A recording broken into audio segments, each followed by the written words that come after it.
record button here.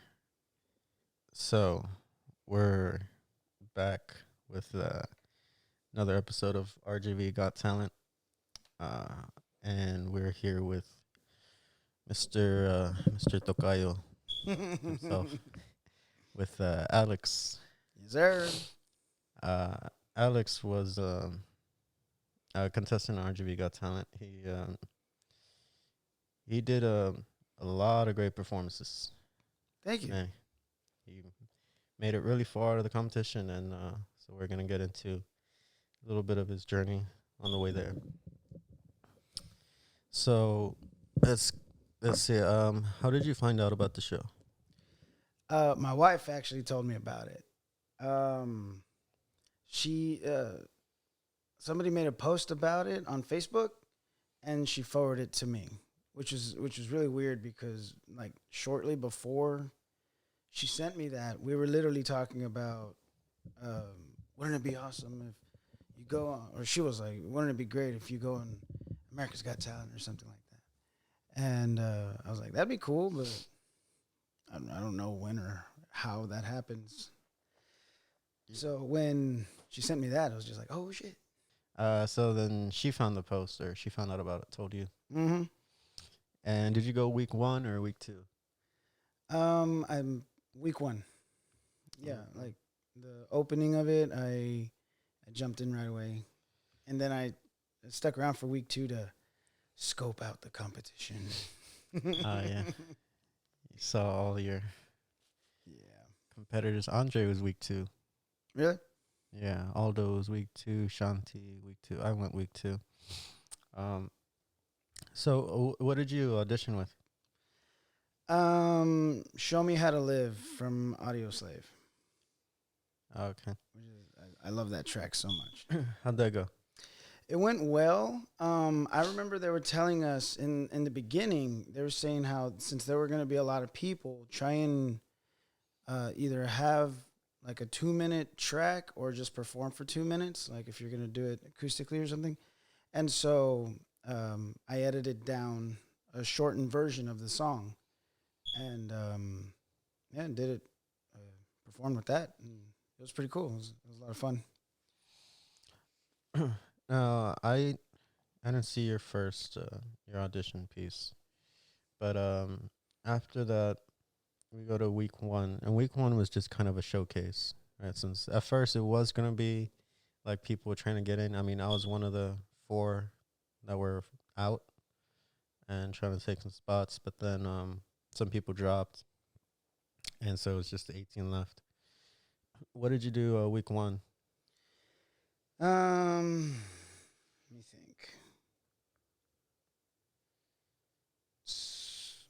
I want to say it was Somebody to Love. I want to say, but I'm not entirely sure. Because, no, it was also, it was open. It was an open, I guess, category, wasn't it? Like, you can just choose whatever you wanted. It was something that represents yourself. Well, that's what it's supposed to be. Dang. 'Cause I got the list of songs that I played right here. And I'm trying to remember which one it was. I know Rock Week you did a clean song. Yeah, for sure. Because that was a battle round. Mm. Yeah, I want to talk about that battle round. But week 1, you don't remember exactly. Not quite. Maybe it was Maroon 5? Pretty sure it was Maroon 5. Just Probably. yeah. I guess just to show the range. Your immaculate range. So then week 1, pretty easy, nothing really. You just went in there. Had fun. Fun. No eliminations. You're like, I got this. Well, yeah. I mean, yeah, I just wanted to, like the idea from day one was to have fun. Because in truth, I didn't think I'd get very far. Because actually, this is not the first competition that I've done like this. I remember a handful of years ago, like well over a decade ago, there was this one that was called El Voz del Valle. Okay. La Voz del Valle. Yeah, I'm still working on my Spanish too. And on that one, I didn't even make it past the audition. Yeah. And so I jumped into this not thinking I was going to get very far, and just had the plan to just go in there and have fun and have a few shots before I got up there. But, I remember that. You made sure to have a yeah. shot. It was your turn. Like, wait, bartender's coming. So then we go to Rock Week. You had the battle round. What song was that? I knew it was a Queen song. I'm pretty sure that was Queen. I'm pretty sure that was Somebody to Love. Somebody to Love. Yeah. Somebody to Love. Yeah. So you did that against Natalie. Oh my God, I did. Oh my God. Yeah. Yeah, I remember that. Oh, snap. Yeah. That was fun. Yeah, I mean, you did great on that song. Thank you. Queen was probably the most artist that was sung throughout this whole competition. Mm-hmm. Yeah, it's just so hard to do Queen though. I mean, Freddie Mercury is just, his voice is ridiculous. It's awesome. Yeah, but you kind of made it a little bit of your own style. Yeah, which, I mean, it worked. I tried. Yeah. So you made it through week 1. So week 2 was the wow. I have a blank on week 2. I was still there.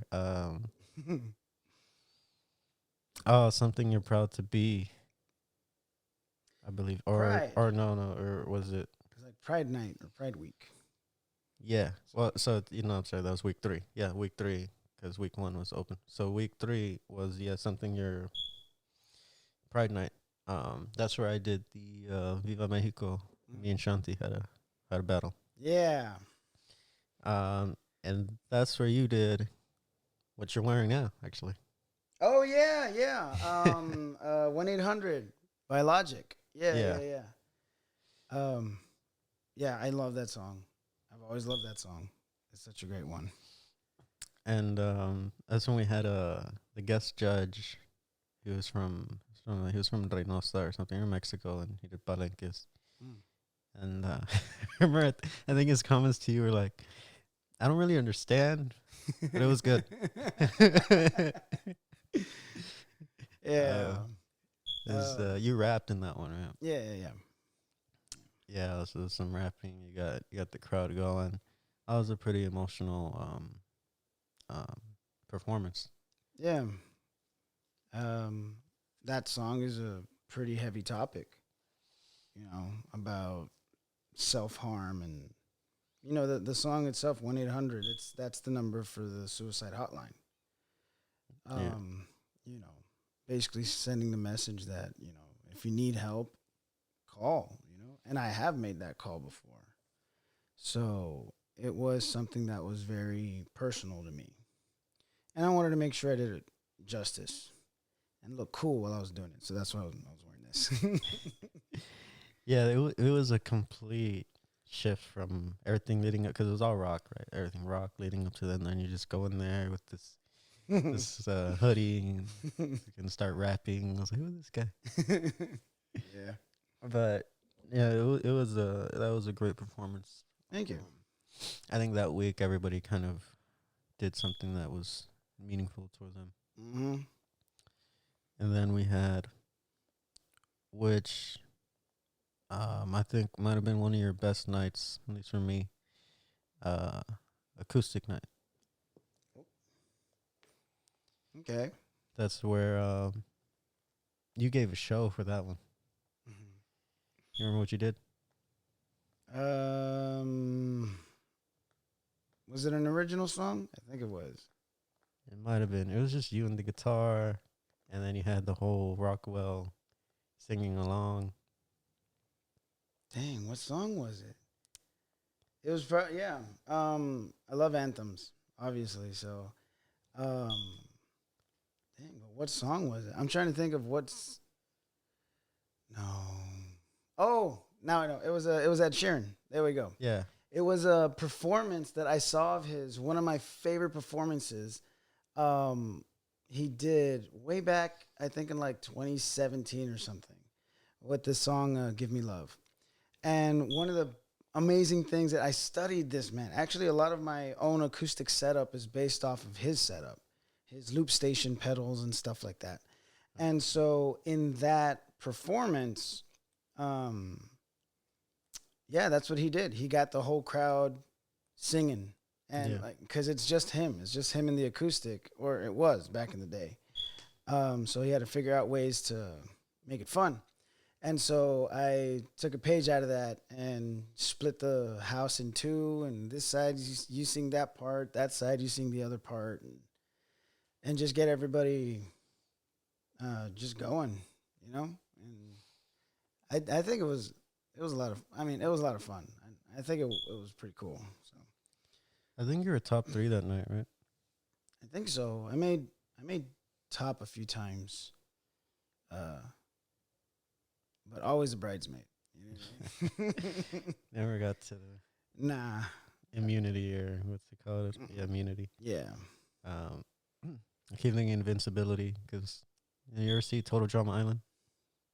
A few episodes back in the day, but yeah, I remember that.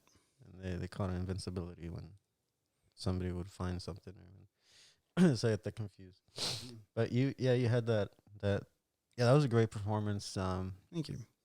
Yeah, the whole thing going back and forth. And then, so that's where I was talking to a couple of contestants, and we're just kind of like exchanging who we thought would be top 5, like at the end of the competition. This is the beginning, right? And most people pretty much were like Chris. Oh yeah. Chris, Easily. Andre, and Shanti. Yep, easily. I saw those cats up there. I was just like, and then I had Aldo, and had Eli. And then it was it was honestly between you and Eli. I was like, it was really after that performance, after that one on acoustic night. I was like, oh, you can do more than just sing some rock songs and do some karaoke. Like, you can perform. You get the crowd going. You can really be up there and be like your own person. I try. How many shots did you have that night? Oh my gosh! 'Cause you went towards the end. Yeah. So I was rolling in it for a while there. I remember actually at one point. Actually, you know what? This is so sad. But the last performance, I was fucked up, dude. On the last one, I was gone. I didn't even hear the fact that I made it. I was so far gone. But at the same time, I drank a lot because I also kind of knew, I had an idea that I was gonna move forward, but I knew I wasn't gonna be able to because my wife was having surgery. So, I was already like, I guess you could say, like, in my feels about that. So that night I got real fucked up, dude. So I didn't even hear them say like, "Oh, you made it." I had to ask somebody. I remember I was like, "Did I make it?" They're like, "Yeah," and I'm like, "Fuck." Yeah, we'll talk about that when we get to the semifinals. But after the acoustic night it was my last week, but also the magical crystal ball, right, that paired us by random chance, which is complete bullshit. I don't believe that at all. Right? How was me and Shanti paired? How were you and Andre paired, and Zeke and Mike? Right? It was too perfect. Everybody was so alike. Yeah. Everybody was. It was too perfect. Yeah. Like, I was just like, why wouldn't Chris get paired up with Aldo or something like that? Like, just, but whatever. I don't know. It was too perfect, those pairings, man. But whatever. I don't know. Yeah. But you battled against Andre. Yeah. I had to really dig in because it's Andre. Like, he's fucking absolutely insane. He's fucking awesome. And I was just like, Shit. Got my work cut out for me. God damn it. Yeah, he did a Final Countdown. Yeah. Oh, guitar solo in there and everything. Oh, yeah. That was fucking cool. Yeah, the bandana. Yeah, we talked about it on his episode. He was like, "Yeah, I fucked up that solo. What? He messed it up. He was talking about that whole week leading to it. Our songs were chosen for us that week, and Andre didn't know that we all had different songs. He thought you were also gonna do Final Countdown. Yeah, until that night where he was like, "Oh, you're not gonna do it." I'm glad I didn't. What did you have? You had a Queen song. Yeah. But which one? It was the one that's all weird. Oh, with David Bowie. The Under Pressure. Yeah. Yeah. That one, I didn't know that song. And I was just like, God damn it, of course I get a song I don't know. And so I spent so much time going over that song, and it's hilarious. It was so hard to memorize because that song itself is actually it is very much a jam session, which is why you hear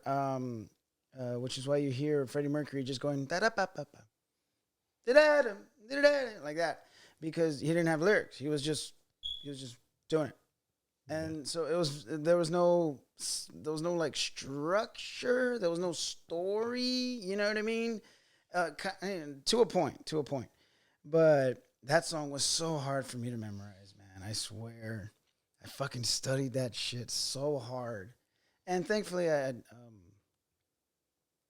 pulled it off. Thankfully, shit, I was on my way to the show still memorizing the song. Yeah, that song changes so many times. Yep. There's a lot to it. But you you did a great performance on that one. Thanks, man. It's just you're up against Andre. Yeah. Spoiler, Andre won. Yeah. He won that battle. Dude, hard, man. He was majestic as a motherfucker too. Yeah. That solo and everything he was doing. He had a bandana. Yeah. I'm just like, damn it. So when you saw you're going against Andre, what'd you think? Fuck. Like, just one word. Just fuck. You're like, yeah, well, might as well learn the song. Yeah, I'm lose anyway, but whatever. Because Andre has a very, he has a theatrical background. Yeah. You know, like he brings all that extra element to his performance. I did theater back in the day when I was in high school, but you know, a lot of my heroes growing up were just the punk rock dudes just hopping around and playing guitar as fast as you can, and you know what I mean. Those are my musical heroes. So I guess you could say I very much emulate that. Like nothing big or theatrical. I guess I just keep it fairly simple. And I remember, I forgot which day it was, but I tried to wear clothes that were very much like the music I was singing. That's why I was wearing like this during the hip hop song, because it's kind of hip hop ish. I don't know, Billie Eilish in a way. I don't know. Yeah. And I remember at one point I played something that was personal to me, that wasn't anything specific, and I was wearing like clothes. I was wearing my clothes, right? Oh yeah, I remember this. Yeah, and the judge was like, "What are you wearing?" I was like, "What the fuck, dude? That's so fucked up." Yeah. Oh my god! I was like, you should try. You know, put a little effort into your performance. I was like, dude, what the fuck? That was one thing that it was so inconsistent with what you were wearing. Yeah. Because, you know, some people would really go all out, my whole outfit, like me. And some people would just show up in a t-shirt or just a blouse and some jeans, and, oh, you get first tonight. Right. And like, how much does it factor? Right. I don't know.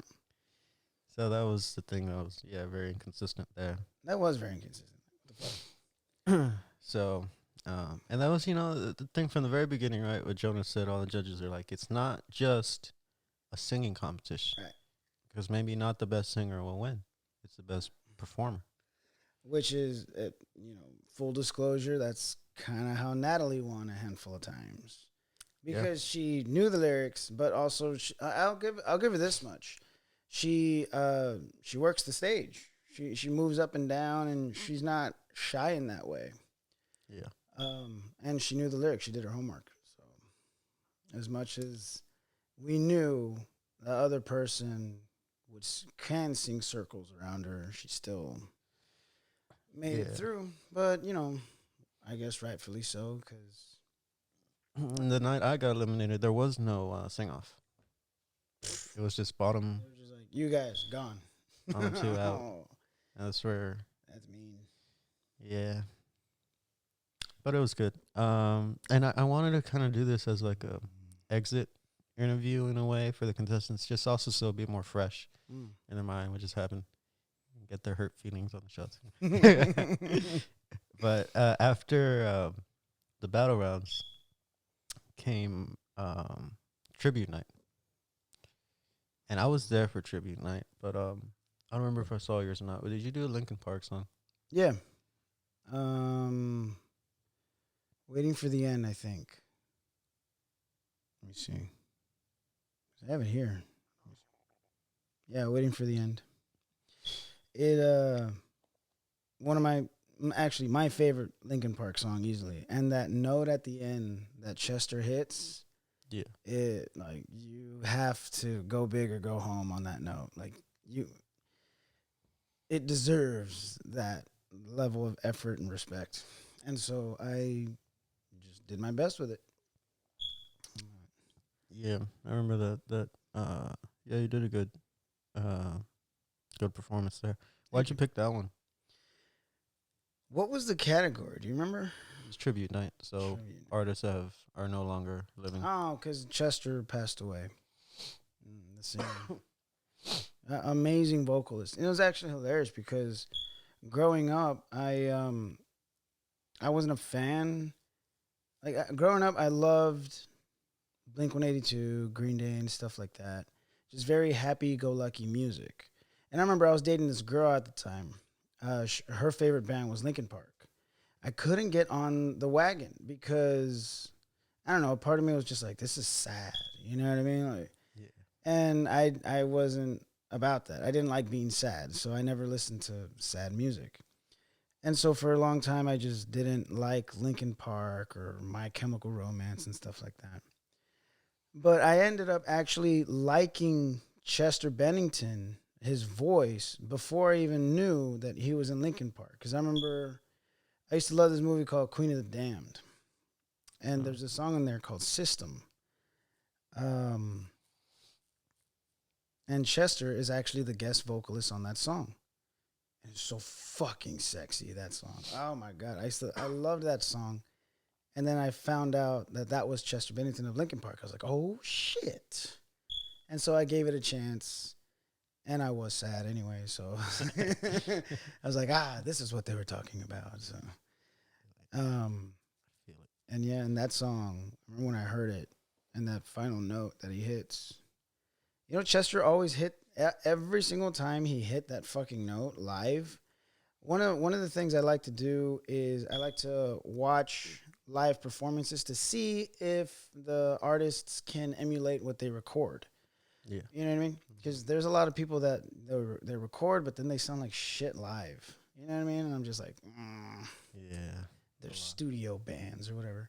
But that note, Chester always fucking hit it every single time, and I was just like, that's my fucking guy right there, dude. He's a fucking beast.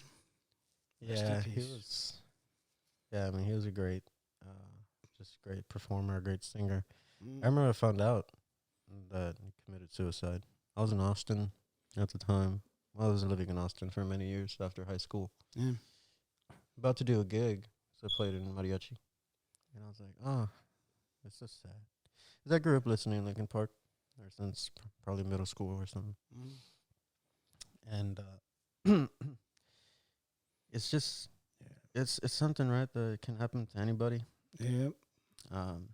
They can have everything at the same time have nothing. Yep.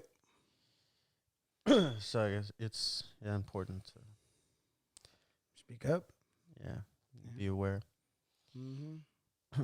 But after this, the tribute night came power ballads. What'd you do, power ballad?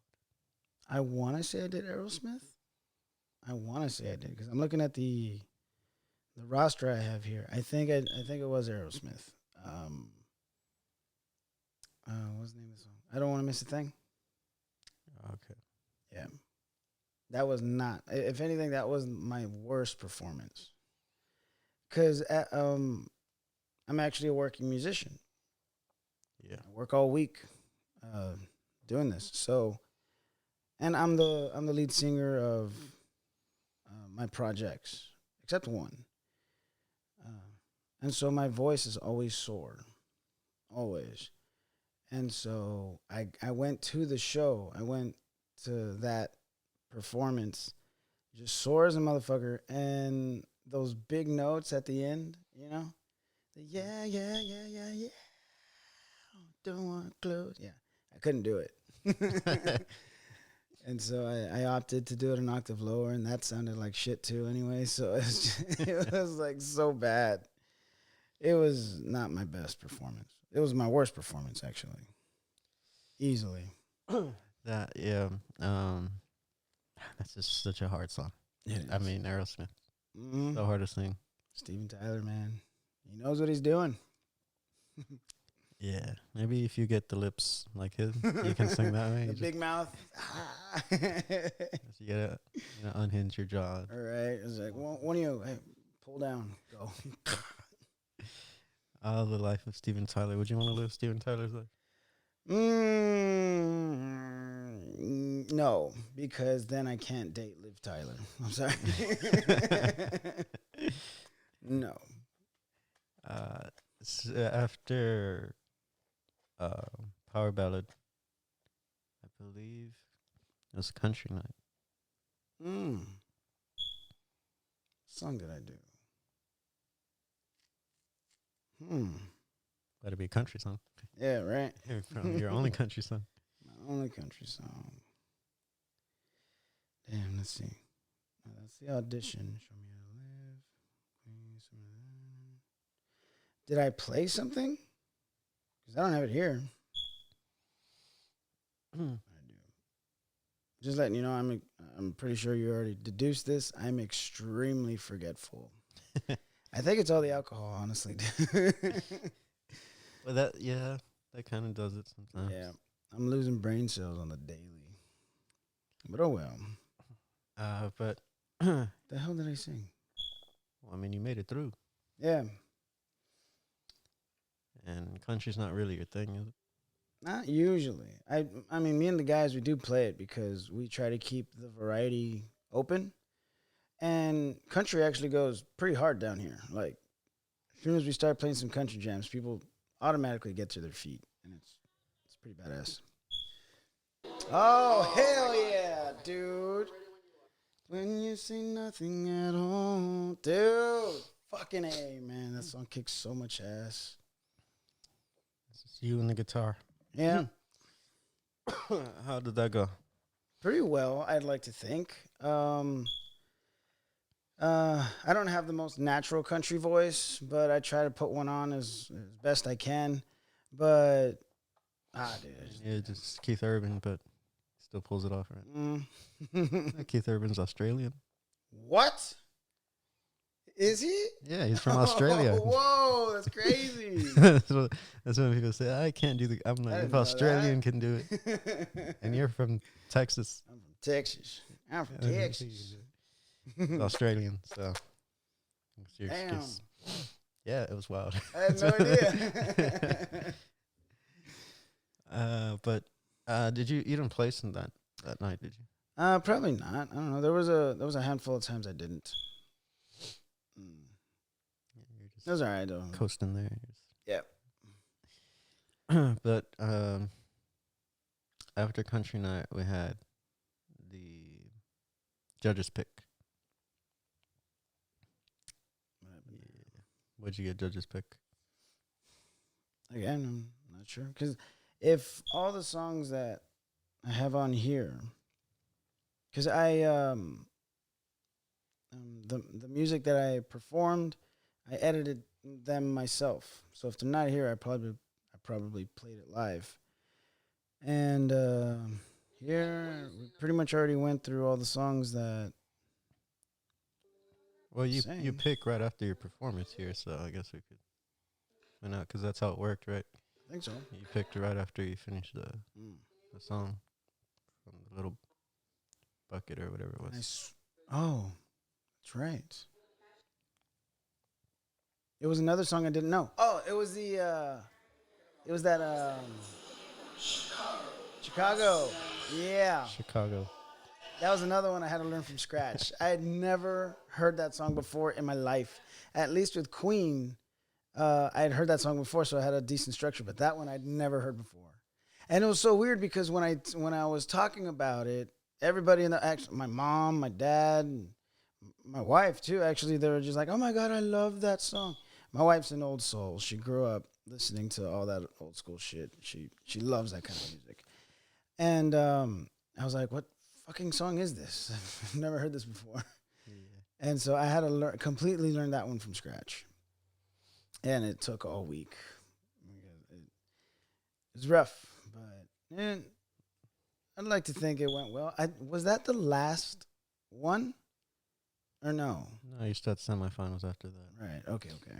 But weren't you in the bottom three For that, for one of the weeks? I think I was. Yeah, I think it might have been that one. I could have sworn. Didn't I have to fight? No, I never fought Natalie, did I? No, because it was No. Natalie and Jake. And Jake, that's when Jake eliminated Natalie. Yeah, yeah, yeah. But after that, Jake was in the bottom again. And then this is when they started having the contestants vote each other out, basically. I remember that shit. That was such bullshit, man. It's like Yeah. there's bias and we're not judges. Like what the hell, dude? That's cold. Yeah. Whatever. But I don't remember when you were in the bottom three, but I think you were at some point. Maybe that Might have been the Aerosmith song. might have been the Aerosmith song, yeah, because I remember that one. That was not good, Yeah. yeah, at all. It was probably the Aerosmith song. Yeah, and then that's where I think that's where Jake got eliminated. But we had the semifinals come up after that. So semifinals, there's 10 people left, right? Mm-hmm. Half of you are gonna get eliminated. What that feel like? I mean, so I know. Was the surgery already scheduled by that point? I want to say, yeah, yeah. Because it was a week before. Yeah. I knew a few weeks prior, but it didn't really hit until I saw the date. Like I knew what date it was, but it didn't hit that was like during that week, or if that makes any sense. Like I couldn't be there. You know what I mean? And I thought maybe I was either going to be eliminated by that point, or the show was going to be over by that point. But the surgery just overlapped, and Yeah, I guess if that week break wouldn't have happened, then the show would have been over by then. probably 'cause there was only one more after that, right? That was it. Yeah, the finals. Yeah. So going into the semifinals, what did you do? Good question. Because I got nothing here, so I don't think I had my acoustic. It was a movie night at the movies or something. Not at the movies. That was the one I was fucked up. I was fucked up drunk on. So let me think of what. I remember I changed my answer to Jonas like once or twice. Let me see. I'm pretty sure I still have those messages. Oh, Strangers Like Me. Wait, was it Strangers Like Me? Tarzan? Yeah. Yeah. Yeah, you it did was. Tarzan. Yeah. Yeah, That's what Fucking he Tarzan, just said. He man. did Tarzan. That movie has the best fucking score ever, dude. I remember I saw this meme. I don't know if you've seen it. It's the funniest fucking thing I've ever seen. It's somebody, they're just like, all right, Phil, it's a movie about a guy raised by gorillas, nothing crazy, go ahead. And you see this dude like on a piano that's on fire. It's just like, ah. Oh yeah, I've seen that. Yeah, that's that soundtrack is it's a great soundtrack. Hell yeah. But by the time you got on stage, you were already gone. I was fucked up, yeah. Because I also knew I was gonna quit after that if I made it through. And it made me sad. And I drink hard when I'm sad, which is so stupid. But Yeah, don't do that. yeah. So, I mean, you you were pretty messed up, but you still managed to get to the finals. Yep. Either I don't know how or why, but whatever. That means you beat out, Michael, Zeke, Eli, Alice. Which is so fucking weird, dude. Somebody else that I can't remember. Iran. But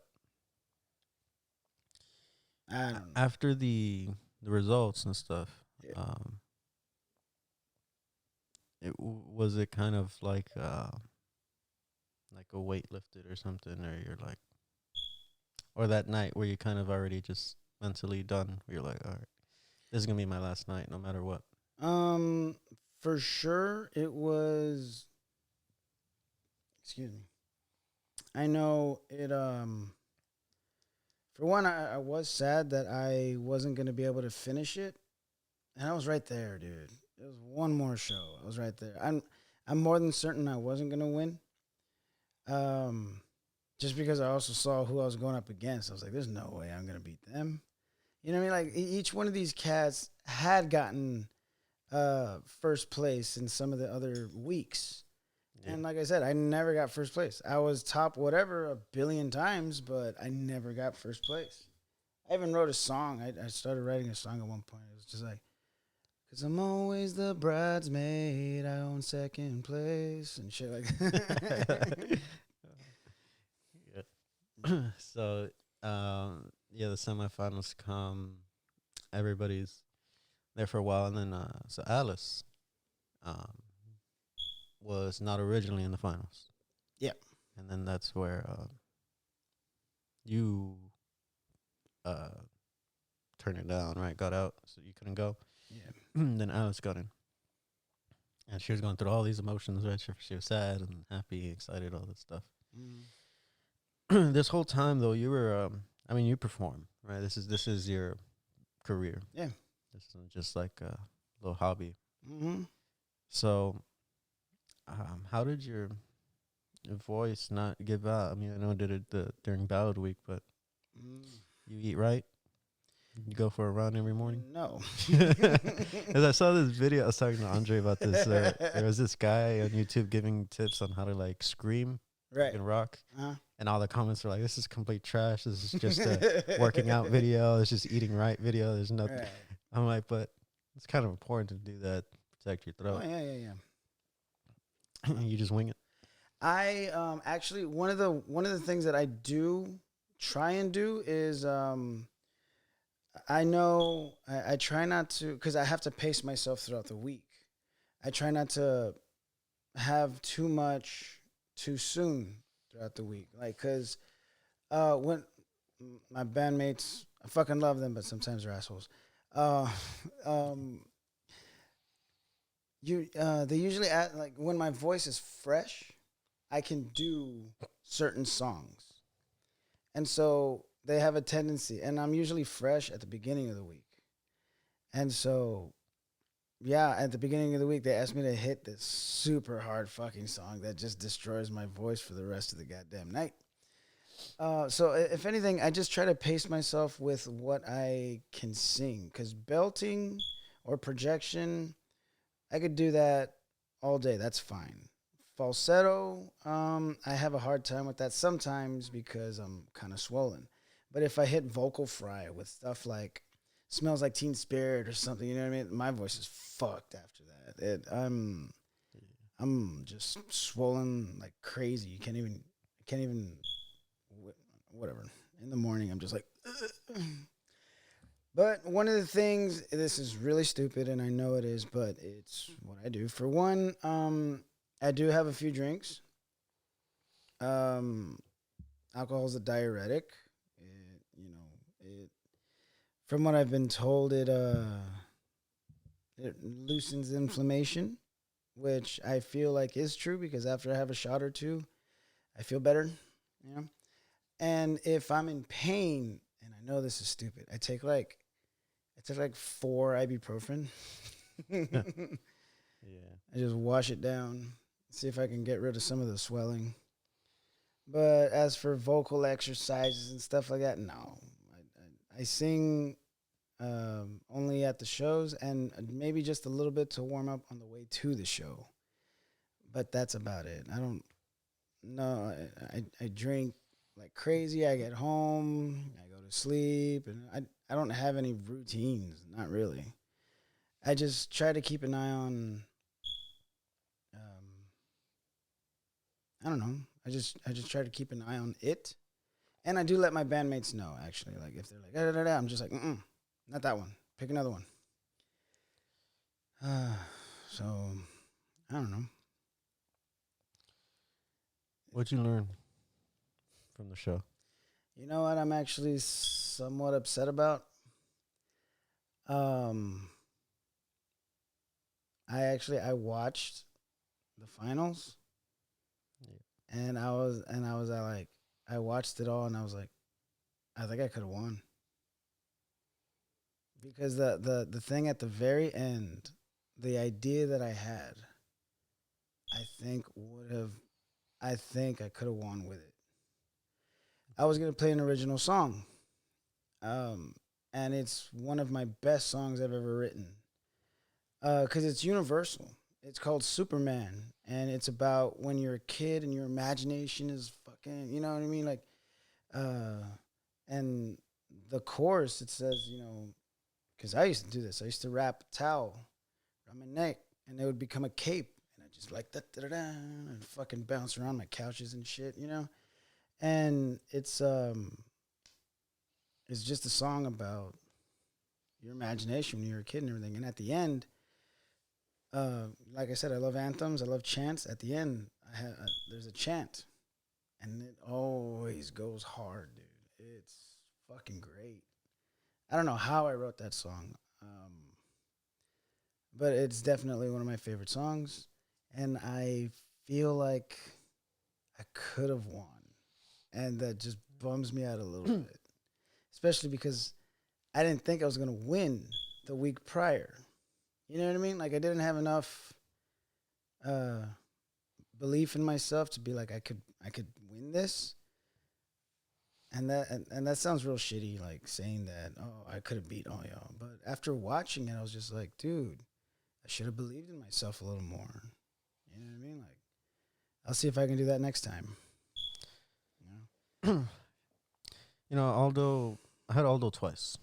So I had Aldo back in October after I got eliminated. And then I was like, well, I got to have you on again because now you won. Um, he said something, Aldo's just really a nice guy. Mm-hmm. But he's like, everybody could have won or deserved to win. Or he's like, some people might love to come watch me sing and we'll do it over and over again. And some people won't, and they would prefer to go see you sing. But everybody has their own thing that makes them unique in their way of the performance. But yeah, I think it's important that you believe in yourself. Yeah. As I mean, you made it that far for a reason, right? That's, And you were going to the finals. yeah. You were already there.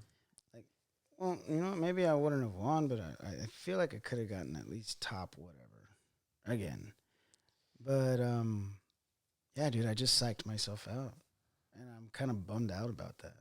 But Have you performed that song before, like live? Have you ever performed it Superman, oh yeah. with your band or something? Mm-hmm. I was gonna get the guys like. You're gonna have a whole band coming. Mm-hmm. Why not? Yeah.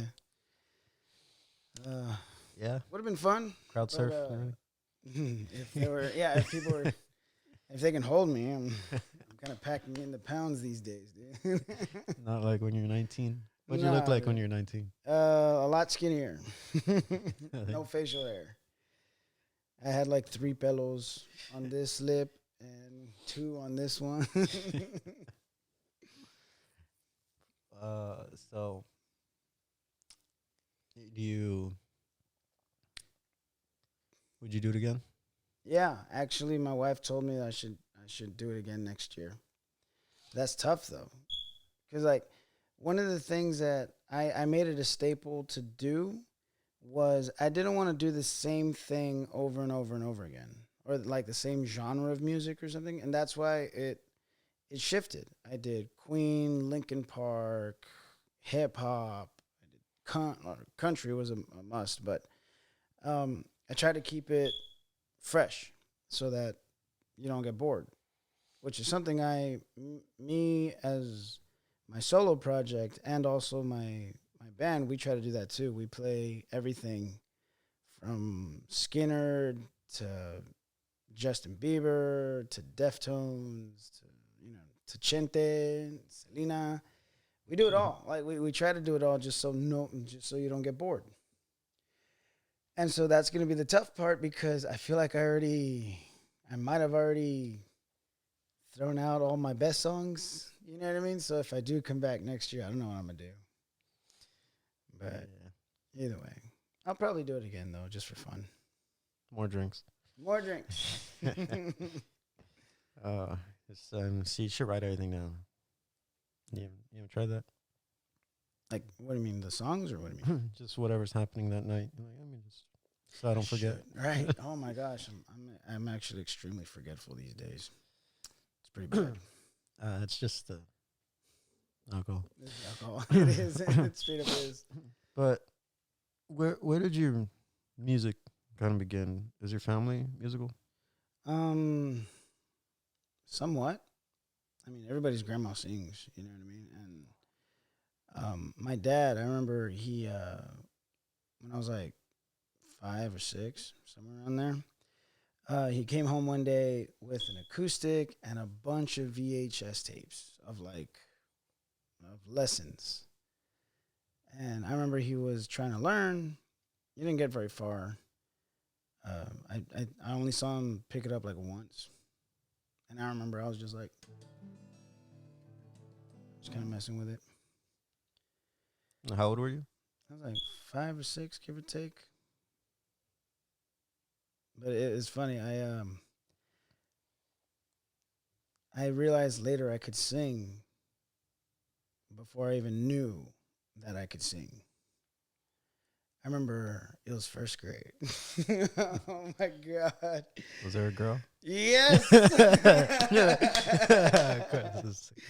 All right, here we go. All right. This you remember. God, yes, this I remember. Okay. At that point, my favorite movie, oh, fucking God. My favorite movie was Casper, all right? The one with Christina Ricci. Oh, yeah. All right. At the very end, when Casper becomes human, there's a song that plays. And I wanted to sing that song to my first grade crush. Her name was Cassandra.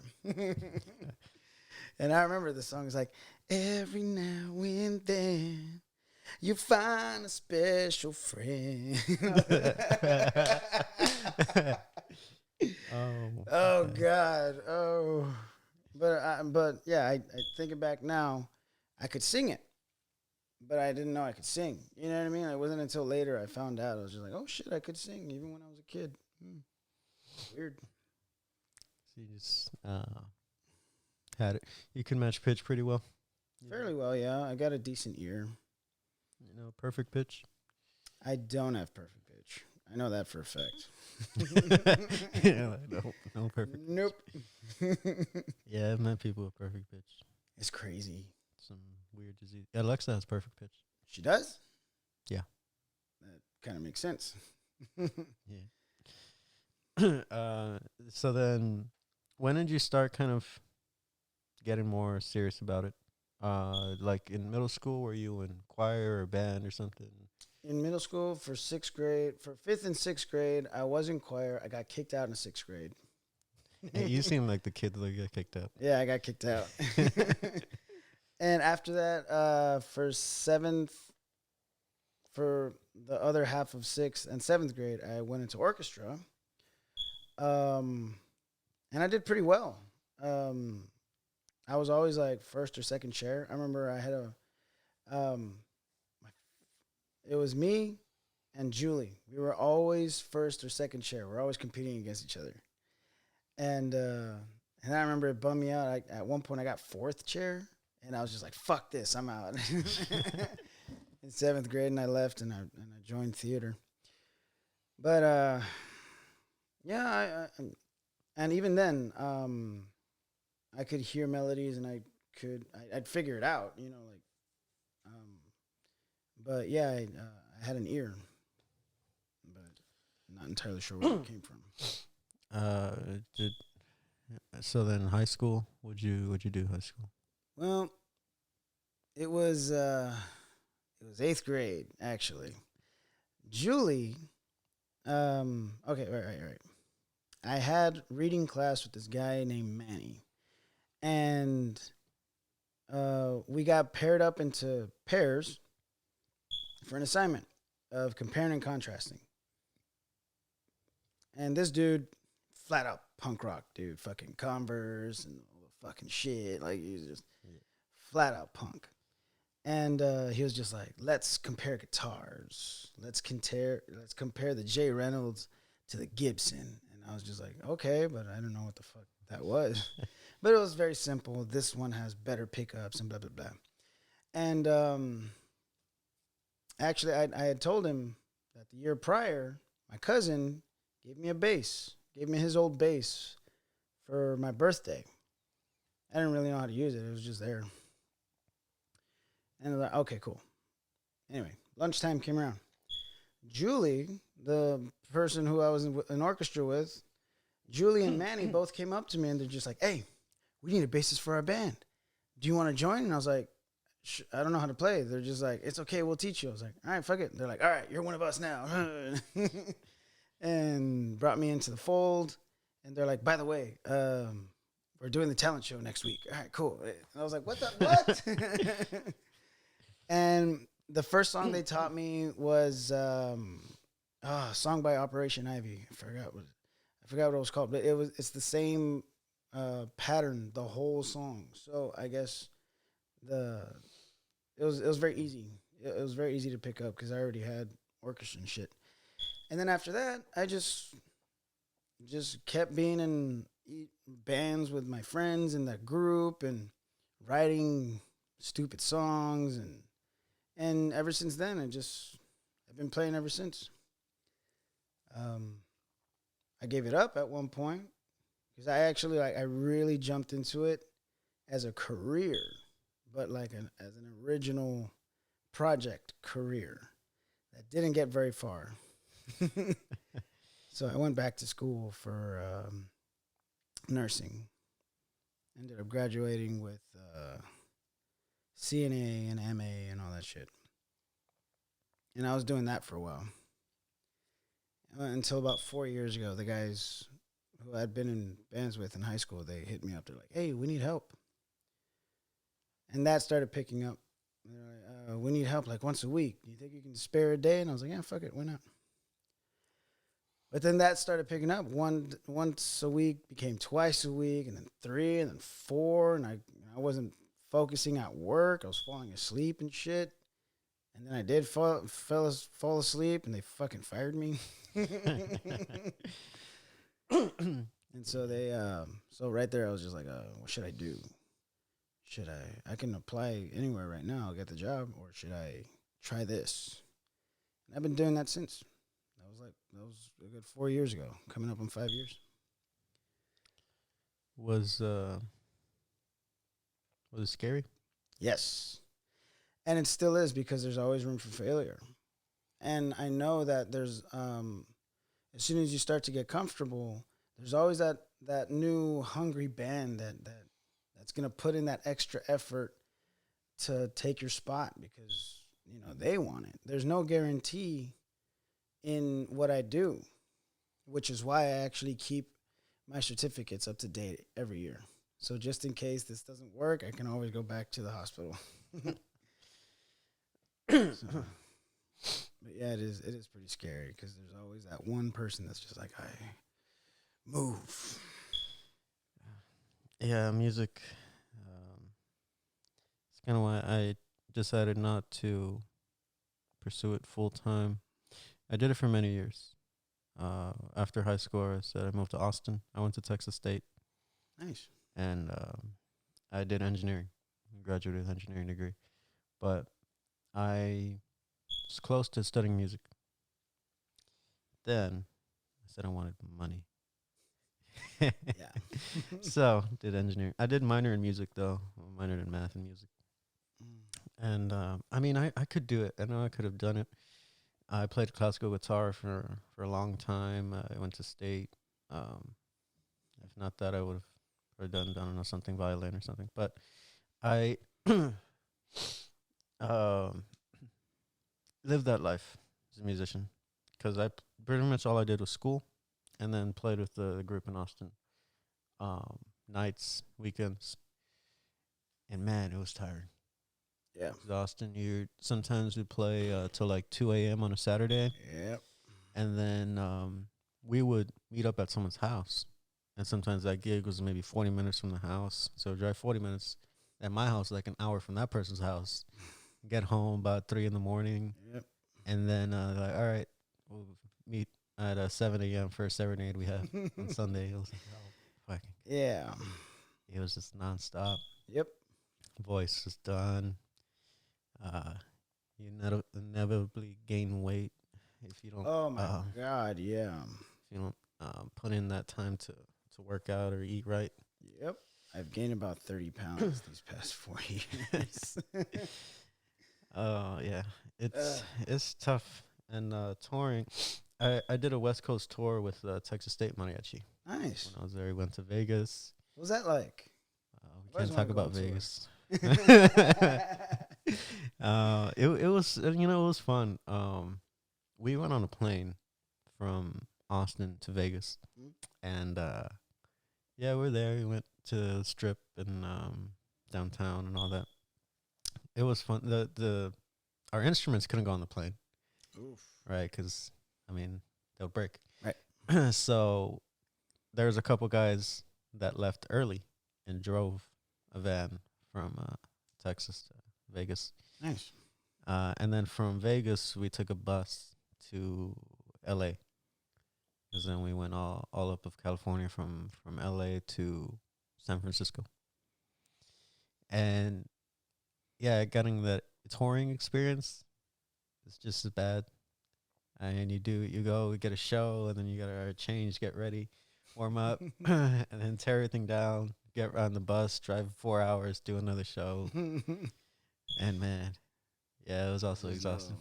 Damn. So I did a little bit of it. I mean, I don't know if I would ever do that full time, I guess. Like, but is that something you would do?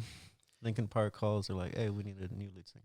I'd like to try it just to say I've done it.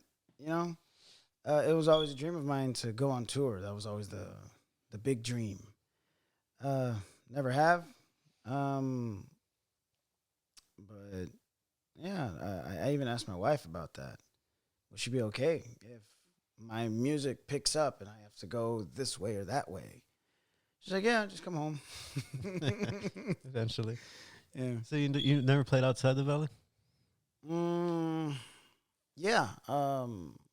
With one of my old bands, we played at New Braunfels. Other than that, or New Braunfels, or however you pronounce it. Other than that, no. I mean, just been here, the island, all over the valley here. Haven't gone and much where else. Whatever the fuck I just said. Oh my God. So you're born and raised in the Valley? I was actually born in Chicago. Yeah. My parents went on a business trip up there or some shit. And I was born up there. I stayed there for a few months, but all my family's from here. So after a few months, after the ice melted, I got brought down back here. So, but yeah, pretty much been here ever since. You don't want to move? My wife and I talked about it. We're thinking Ohio because she loves the song "Ohio's for Lovers" by Hawthorne Heights, and I was like, okay. You ever been to Ohio? No. I guess cold. I keep telling her I want to go somewhere where the leaves change color. I have nowhere. I have no idea where, but it sounds nice. But, yeah. Wouldn't mind moving maybe one day.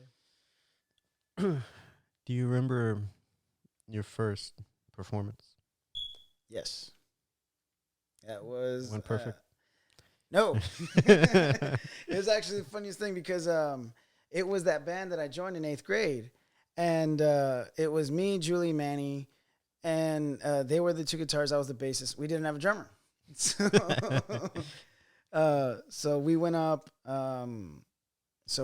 And sure, we were just there, just standing there, and I was fucking nervous as shit. I remember I actually used to put my strap on the wrong way because you're supposed to put your arm through so that the strap goes behind your back. I would have it dangling around my neck like a chain. Yeah, that's not right. Yeah, and I was just like, why does my neck burn? Like, how do you guys do this? And then they showed me, they're like this, you dumbass. And I was like, oh, shit. But that show, that first performance was hilarious. I just kind of stood there because I didn't know what to do. And I remember at the very end, we had planned to do a synchronized jump. Because the song at the end goes dun, dun, dun, and that's fine. And we're all going to jump on the fine. But Julie didn't fucking realize that she still had to sing, so she couldn't jump. And then me and Manny did it so out of sync, it was ridiculous. Oh, my God. I don't even think I did higher than like a little hop. Like, that was my jump, man. Did y'all win? No. Actually, my friend Julian, his band went up afterwards, and they fucking killed it, man. They had a drummer, girl drummer too. She was badass, and their jump at the end, their synchronized jump was fucking insane. And I was like, that's how it's done, like that. I don't remember if they won or not, but yeah, I was like, oh. Damn, I have so much to learn. Did you ever do any like battle of the band type of stuff? I did. I remember. I did do battle of the bands, but what was hilarious is that I did it as my solo project with my acoustic. And that's not how it works, but yeah, I know. But I did it with my pedals and stuff, so it sounded like there was a full band. Obviously, I didn't make it past either like the first thing or whatever, but I still got like a complimentary, the most unique award goes to, you know what I mean? And yeah, I got that. But so after high school, you said, I'm gonna be a full-time musician. Yeah, a few years. Well, I went to college. I went to Pan Am, what used to be Pan Am. And I studied music there for a few years. I didn't get to graduate. Forgot why. But handful of years down the road, my friend tells me about this guy who has a record label. And he said, can I send him some of your music? And I was like, yeah, sure, why not? And the guy heard it. He wanted to sign me, and I was like, oh, whoa, like this is it, and all this and that, you know? And I signed the contract. It was for like a 5-year deal. He said that there was a tour that they were already setting up and all this and that. And I was like, oh, damn, like this is it. This is big time. The tour never happened. No. No, like I remember they kept pushing it back and back and back, and then we recorded like the place itself was like out of his house. The studio was in his garage. You know what I mean? And we recorded a few songs. They sounded like a studio that's in a garage. You know what I mean? Yeah. Um, So no money out of that? nope.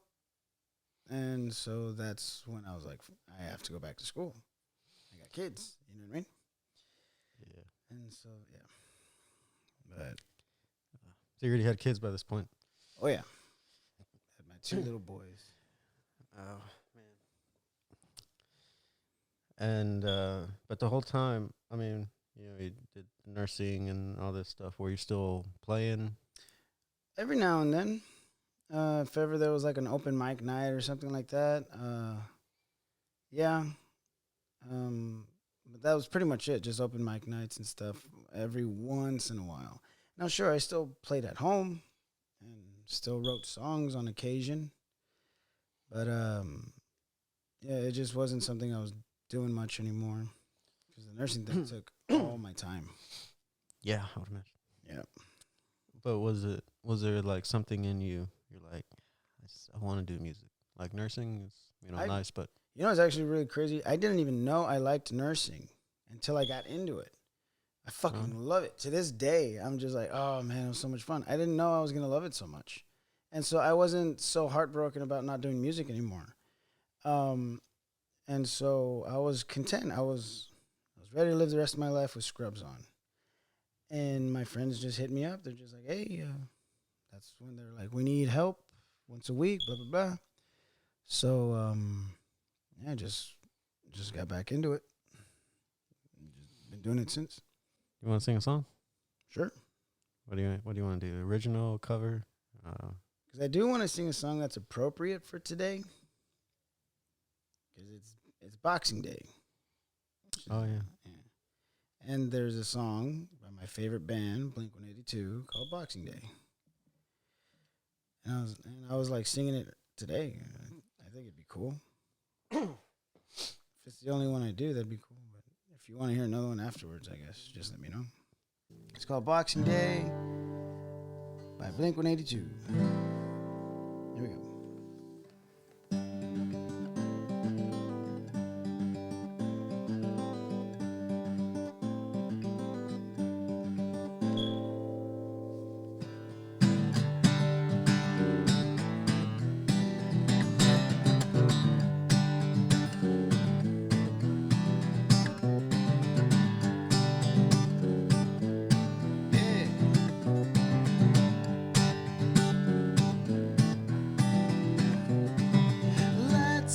Started the faint and broken hearted. Hold up, I got something I cannot hide. Worst painkiller, all in filler. The part and departed. Look in my eyes. Said how far you ran. I'll search this land up through the clouds, then back here. We could reignite like fireflies, like an atom bomb. At all, I'm empty like the day after Christmas, swept beneath the wave of your goodbye. You left me on the day after Christmas. There's nothing left to say, and so good night.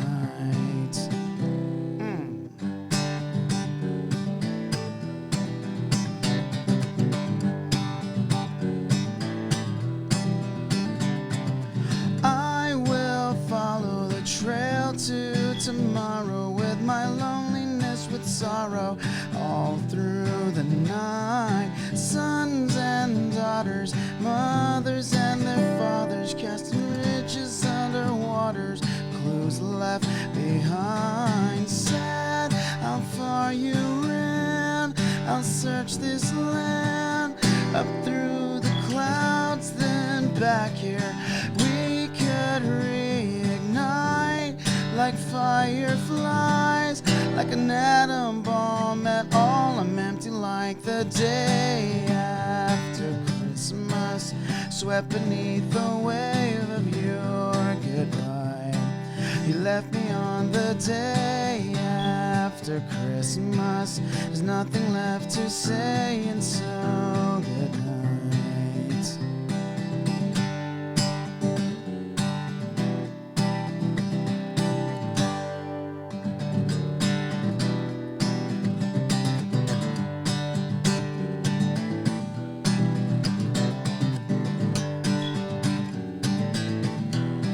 I'm empty like the day after Christmas, swept beneath the wave of your goodbye. You left me on the day after Christmas. There's nothing left to say, and so good night.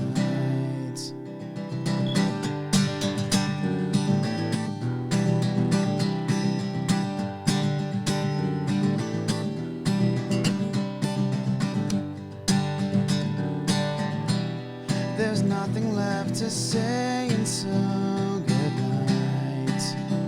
Good night.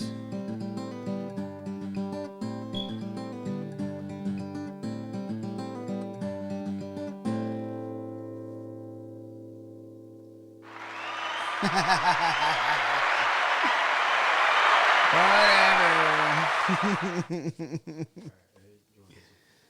That's cool.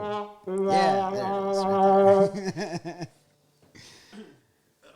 That was Alex with Boxing Day. Yeah. That was very good. Thank you. So now we're actually gonna have Alex play.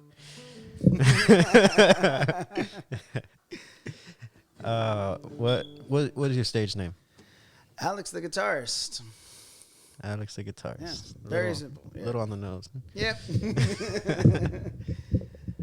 I know. I forgot how I came up with it, but it just stuck. Because I used to have, I've had plenty of stage names. I remember one was called Absidy, which was spelled ABCDE. Pronounced Okay. Absidy. Okay, and you didn't stick with that. No, That wasn't the winner. that wasn't the winner.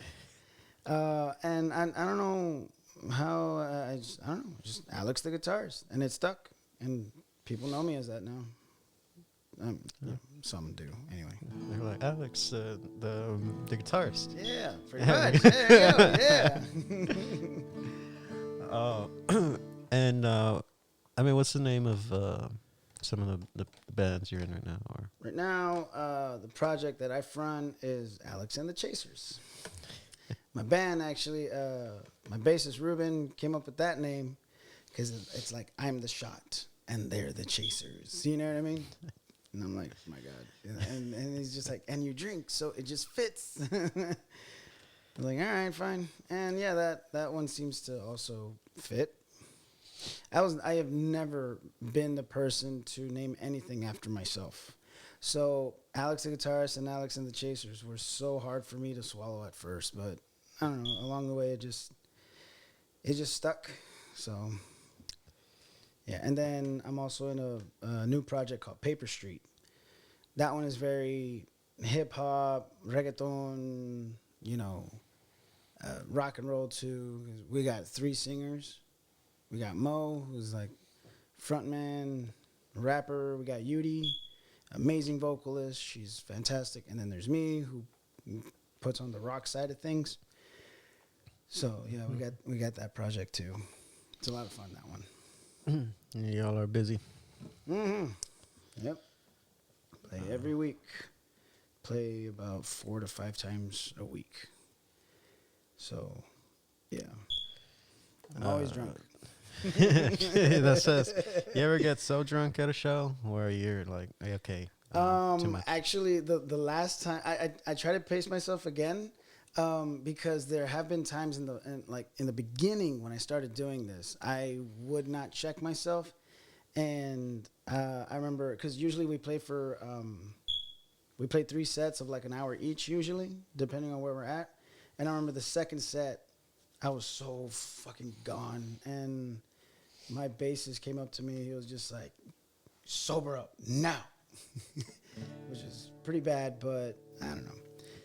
And actually, recently, a few weeks ago, at one of the shows with Paper Street, that whole show, I was blackout drunk. The whole show. I wasn't having a good day. That's why I got drunk. But and they were like, dude, it was like our best show ever. And I have very small snippets of memory throughout that night. I'm actually very surprised I was able to play. But yeah. Thankfully that time wasn't as embarrassing as the other times. There was a trumpet player over there in Austin playing the group. You know, with some of the older guys, he wasn't that old. He was 30, but even older guys like 50s, they're in the 50s, 60s, right? There's still people play mariachi till they're like 70, which I would never do. I mean, damn, you're 70, just stay home and chill. And sometimes you gotta wait for them because they walk so slow. And yeah. But there's a lot of like traditionalists, right? In mariachi, you should look a certain way, or no facial hair, or have everything buttoned up and straight and everything. This guy pissed me off sometimes because he would get upset because I have really bad back problems, and when I would tell these guys, they're like, "We're like 60, and then we're still standing." I'm like, "Well, that's because lucky you." I had back problems since I was in middle school. I had like really bad back spasms. Damn. To the point where it's like basically paralyzed. Like what? My back would just tense up, and I couldn't move. No. Did they ever tell you why? They did an X-ray of my back, of my spine, and basically it was too straight. Because your spine's supposed to have a natural curve to it. Yeah. And mine was like very straight. Ah, okay. And yeah, it just started happening in middle school and all the way through college. Hasn't been that big of an issue the last year or so. It went away almost completely 3 years ago. That's when I got super in shape. Badass. Because when you have abs, your back doesn't have to do as much work. Then I lost the abs and back started hurting again. So get abs. You gotta go work out, dude. I swear. I do. I need to get rid of some of this. Yeah, so you can just rip your shirt off during the show. Right, that helps. It's hilarious because Mo, the front man for Paper Street, he's ripped as a motherfucker. I swear to God, that guy was born with a six pack. And yeah, every now and again he's just like blah, and I'm like, I'm just like, just show up my gut, and just like, yeah. Nobody's gonna catch you in the crowd surfing. Nobody's gonna catch me crowd surfing. Nope. They're like, oh, it'll just bounce back ways up. like the sea, fucking Moses parting the Red Sea. You just jump. He'll just bounce back up. There we go. But no, he would get upset. I mean, sometimes because I would sit during like when we were like performing or something, or like at a house, or there's like a chair or lean against a wall. And also by this point, it's like 8 hours, and I was just tired. And then he would tell me stuff. Something like, he just not professional. I was like, oh, okay. Like, it's not professional. You get so drunk at 2 a.m. that we can't play anymore because he was the only trumpet player. He would get to the point where, no, you can't play. And I'm like, you're not supposed to drink. I know that's the stereotype, or that's what you expected. But when you drink so much, it's the point where you can't play. That's bad. Yeah, you don't do that. Yep. So I know that's a pretty big thing with musicians. Yeah. Apparently my blackout self was smart enough not to play if I didn't know the part. Oh. I know. And I was just like, oh, that's awesome. Me? Fucking yeah. Pat myself on the back. And we have a keyboardist anyway, so he fills up a lot of the sound. In that project, I do less strum and more just, and then just like, or whatever. Yeah. So he fills up that gap. So thankfully, I was smart enough to not play anything. I guess that's one thing that I guess saved me in a way was I don't drink or smoke Really? If I did the amount of gigs, because we do on average about 10, 10 per week Damn. over there in Austin. That was That's good money. awesome. Yeah. God, tired. Imagine. 10, it could be anywhere up to 20. God. And then Mother's Day. Mother's Day Oh, was forget it. die, and then Dia de la Virgen, another, and then Quince de Septiembre, Mexican How Independence Day. how many jams did y'all usually like? It was like an hour's worth of music, or Most gigs on average were an hour. I mean, the longest gig I did continuously was 6. fuck. Played 6 hours. Good lord. Yeah. And average songs about 3 minutes. So 20 songs per hour. Yep. But yeah, it was tough. And then sometimes Sounds it'd be tough. driving like an hour or something to the next Go one. to the next one because their mom is, Yeah, so it's Mother's Day. I think I did. If you think Friday, Saturday, Sunday, probably 30 hours. That's probably the most I've done. Yeah. Ew. And the hands, because I play the guitarrón, which is the bass, Mm. and those you play in octaves with your hand. Yeah, It's the one that's like this. yeah. Damn. And the top 3 strings are steel, and then the other 3 are nylon. So imagine your finger just rubbing against steel for 30 hours. Tell me you had blisters. Oh, it was so bad. That sucks. I couldn't pick things up after that weekend. I Ah. couldn't. This hand just it's dead.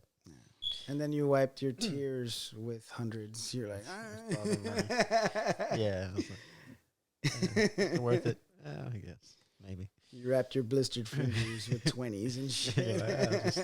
Just throw it away, put a new one. It was a lot of money. I'd imagine. So it was good, but yeah, I got tired. And that was the other thing about the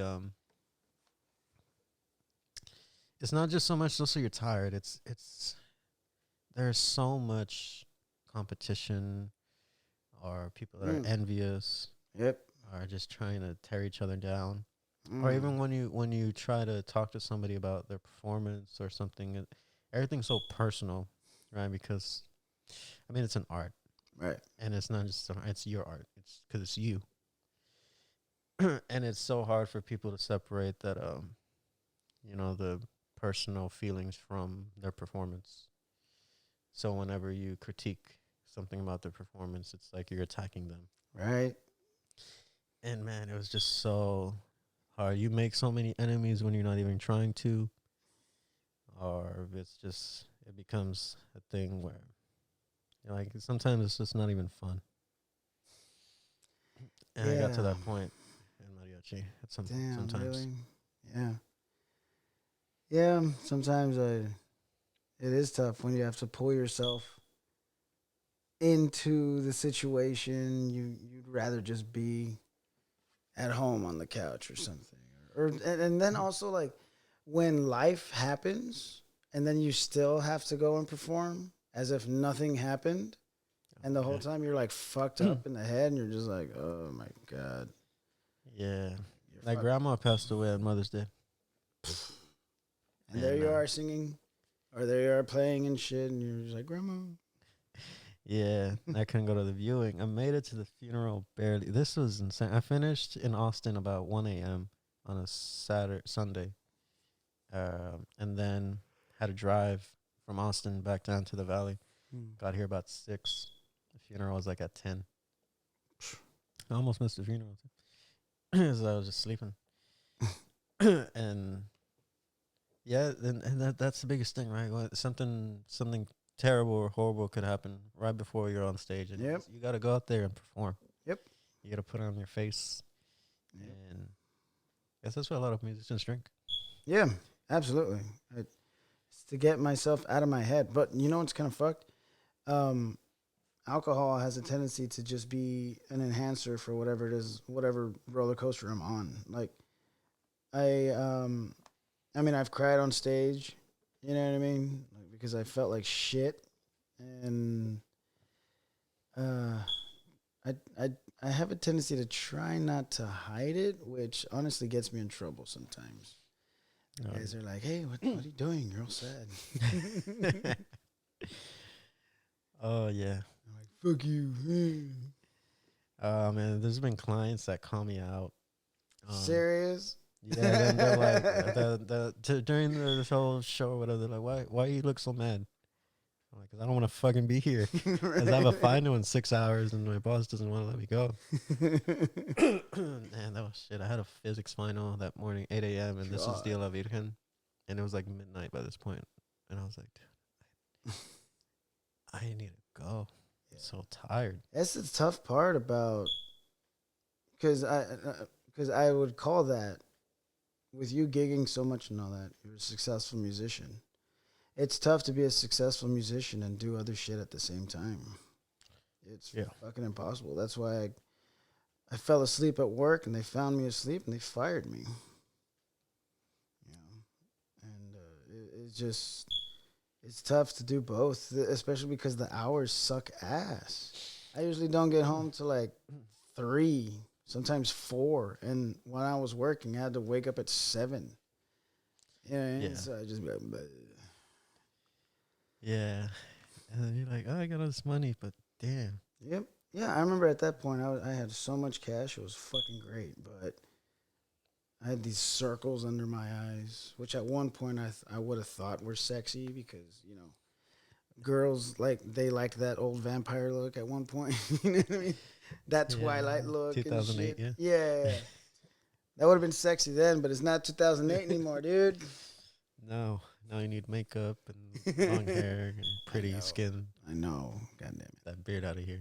it. Gross. Right. You know how many there was a girl in the beginning, like in August, who I wasn't even flirting with her, but she thought I was. Ooh. She was like 19 or something, right? And she had like this something on her face for like acne.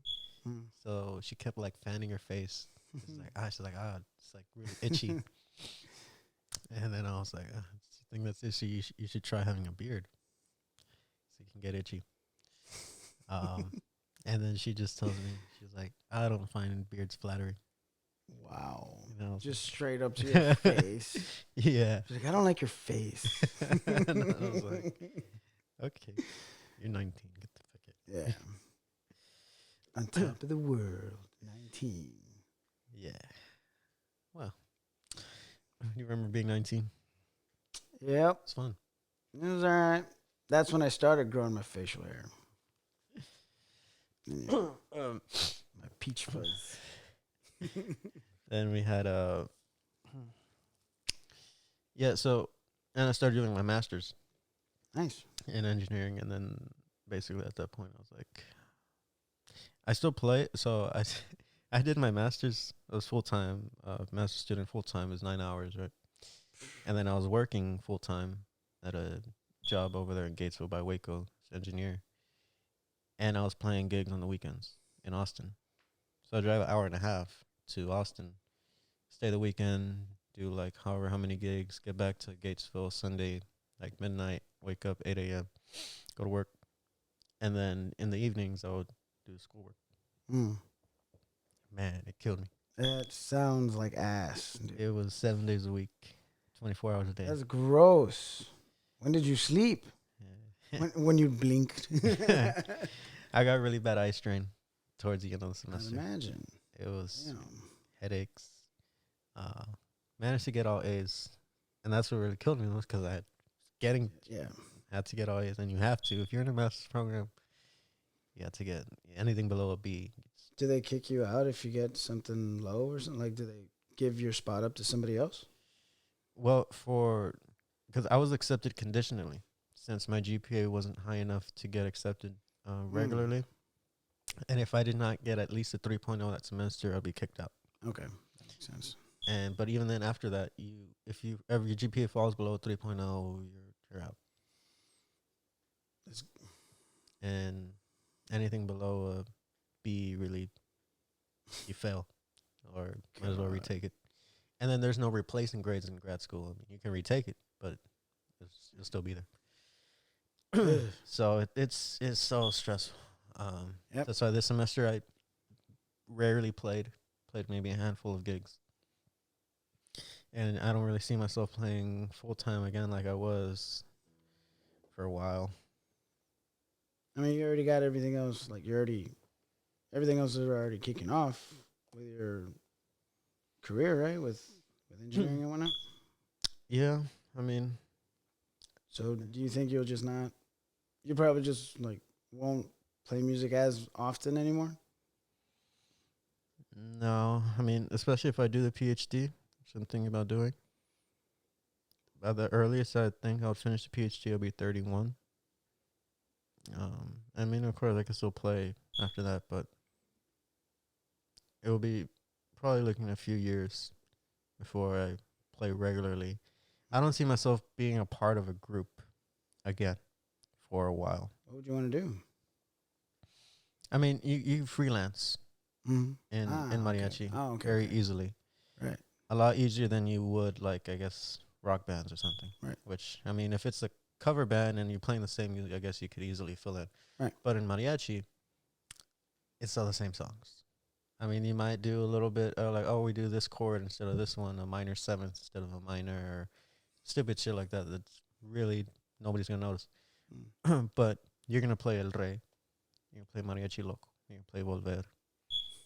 You're gonna do all the same stuff. Now, there's new groups coming out that are doing stupid shit like Bad Bunny, right, and and Boots with the Fur and all the shit. We play Bad Bunny.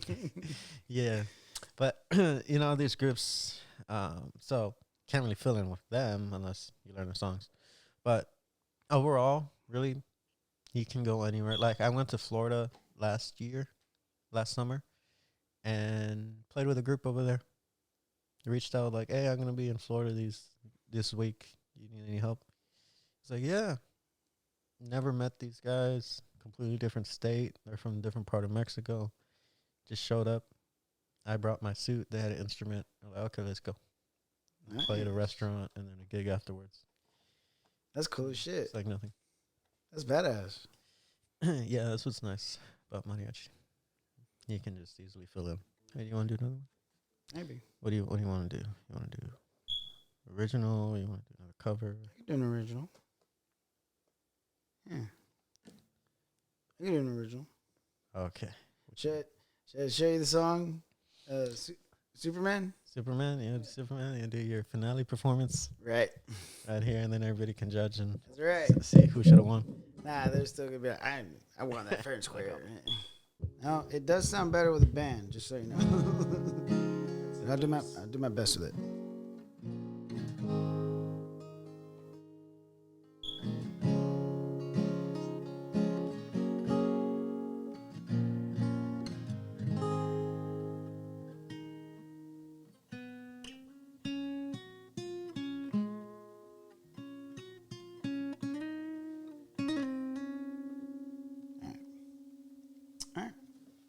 This is for us kids, or when we were kids.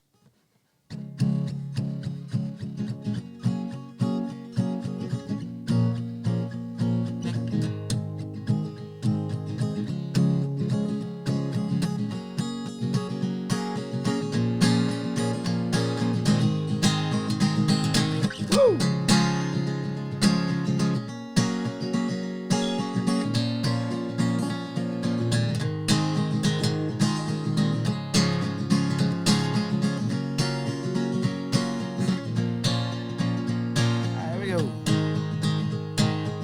When I was a little boy, tossing rocks, playing with my toys, my mother told me to quiet down, then tried not to make a sound. But I couldn't go outside to play, so I thought of another way for fun to come with me. There's so much more to see, so I wrapped a towel around my neck, pretended it was a cape, and I became Superman. Yes, I became Superman. And I drew pictures on a box, took it on a trip to the moon, and I became an alien. Yes, I became an alien.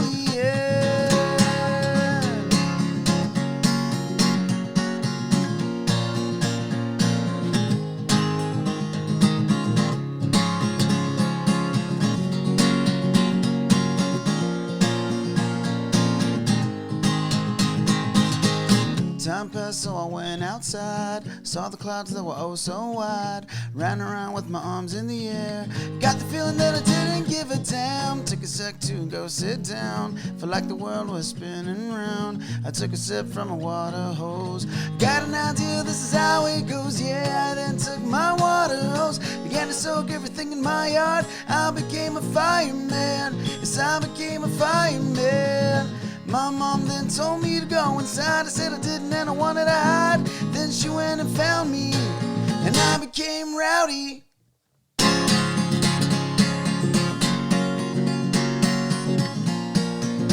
It's like the whole guitar solo and shit right here. I'm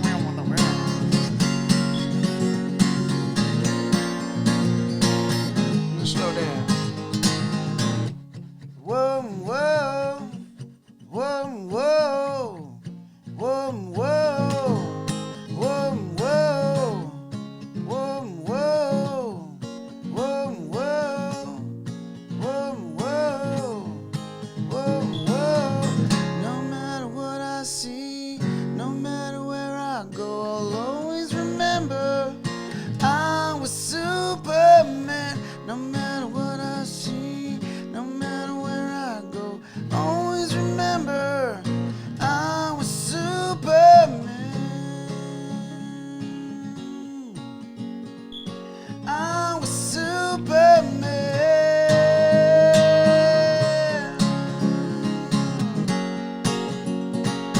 I was super, yes, I was Superman.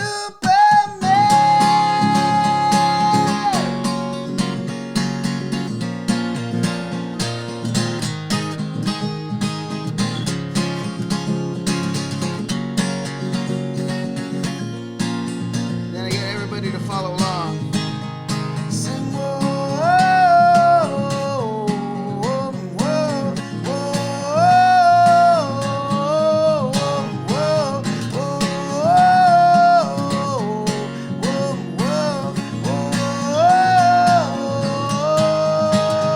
Sing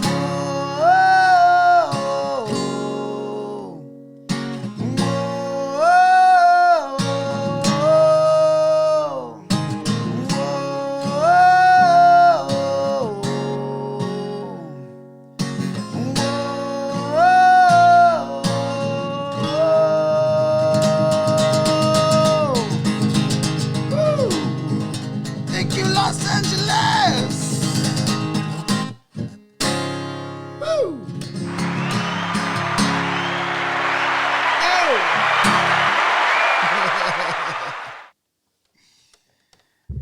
Anyway, that old song. That was Alex, the guitarist, Yeah. with his award-winning performance of Superman. Anyway, sometimes I feel like I overhype that song. You know, like once people hear it, they're like, "That was the song," They're like, "Where's the rest of it?" right? It's just a song that is always so much fun to perform. I love performing that song. It may not be the best song ever written or whatever, but I know I have a blast when I play it. And then at the end, when the chant comes in and the whole place sings, that shit is just fucking special. Was that my son or what? Oh, it was no. He's like, you keep looking over there. So I was just I didn't see him. Did they wake up? Shit. No, I was looking, Okay. fixing this. Do you write original music? Yeah. Where can I find it? You want to play? I'm gonna play one. Sure. Fuck yeah. I did a original on acoustic night. Oh, really? Yeah. Yes. Let's see, do I know how to use this? It's set to, that's E standard right there. Capo. That's D. That's D standard right there. I have it dropped a whole step. Oh, you have it dropped? Yep. Oh, that's it. Okay. So then this is... That's first fret right there.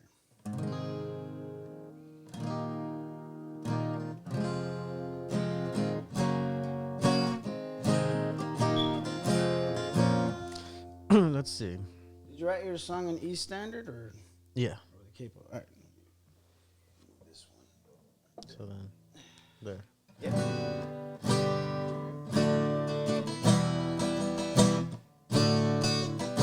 You do that D chord the weirdest way I've ever seen anyone do in my life. You know why I do it that way? Why?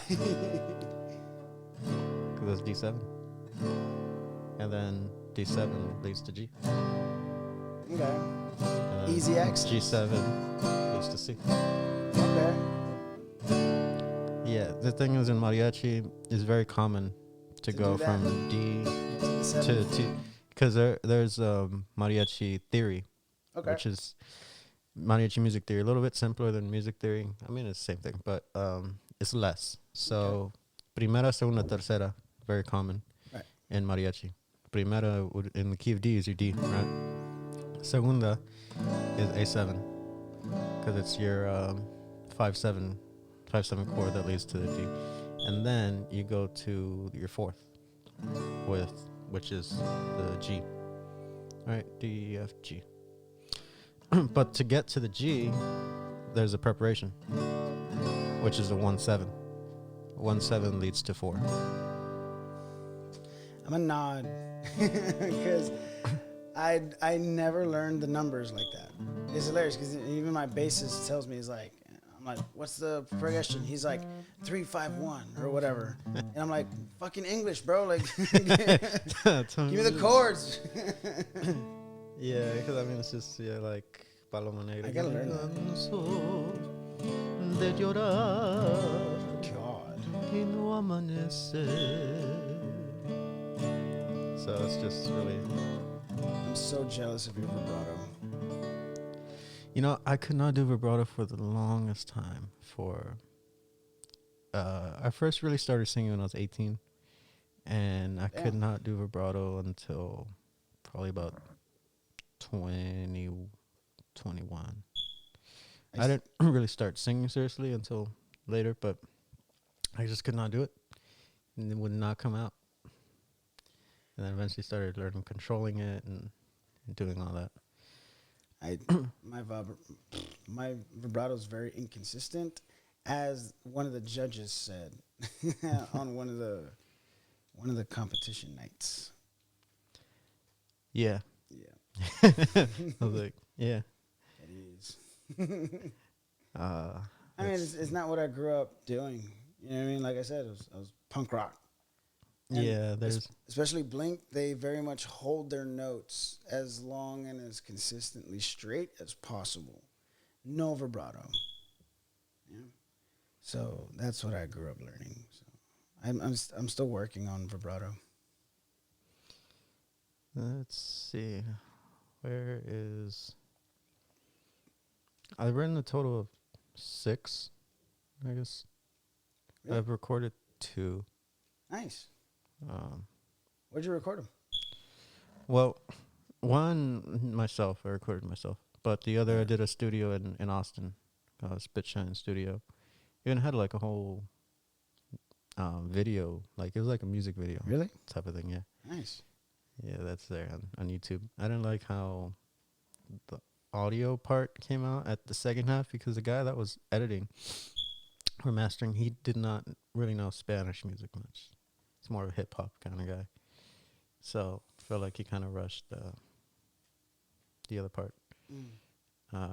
Stuff like that really does matter because actually, I remember when I was a kid, one of the first places that we went to record, it was at this little studio, and the guy, his forte was more folk, and we were punk rock, so it just didn't sound right. So Yeah, stuff like that really does matter. yeah, it's because when the person knows the style, Mm-hmm. then they can do what you need. Yep. Let's see. I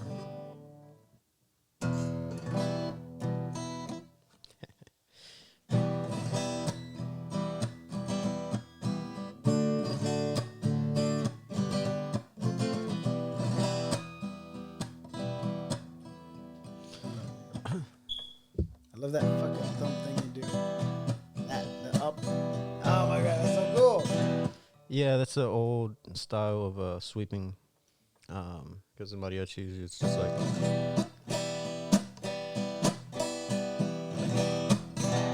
That's so fucking cool. and then you just kind of drag it across the strings. That's so fucking cool. Yeah, you know, I was never really able to do a lot of mariachi in the competition because there was for the battle round. I mean, the songs were picked for us, right? So it was. I mean, the song was fine. It was just also not really my thing. And then, I mean, that's where I got eliminated. You know, there was supposed to be a ranchero night Serious? Oh God. for the competition. That's what they said from the beginning. But then I guess they realized, oh, we don't have anybody that sings ranchero music anymore. So I got eliminated, and Shanti got eliminated. Like, Aldo would be the only one. Wait, this is gonna sound extremely stupid. What's the difference? From what? Okay, so you're saying he's the only one that sings ranchero, but what's ranchero? What's mariachi? What's I don't know, because I've heard a bunch of different whatevers. Mm-hmm. Is it as different as like country as to rock or like?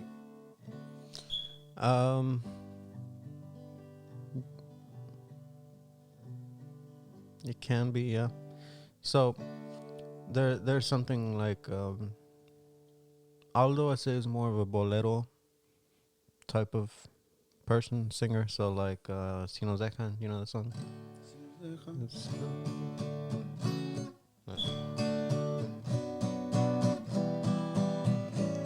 Si nos dejan, nos vamos a querer toda la vida. So that's bolero.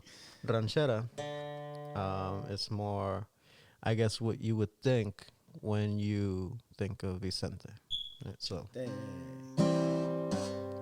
Por presumir a mis amigos les conté que en el amor ninguna pena aniquila, que para probarles de tus besos me olvidé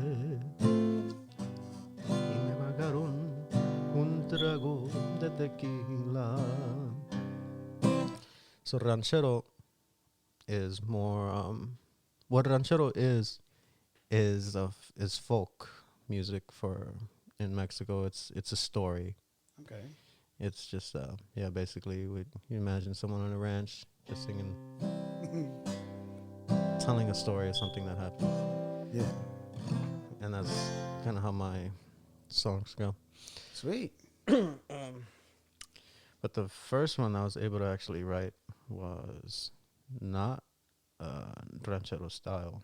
It was more kind of a I don't know, maybe more of a little bit contemporary Spanish. Let's see if I remember it. So I wrote this back in 2019. Haven't sang it much since then.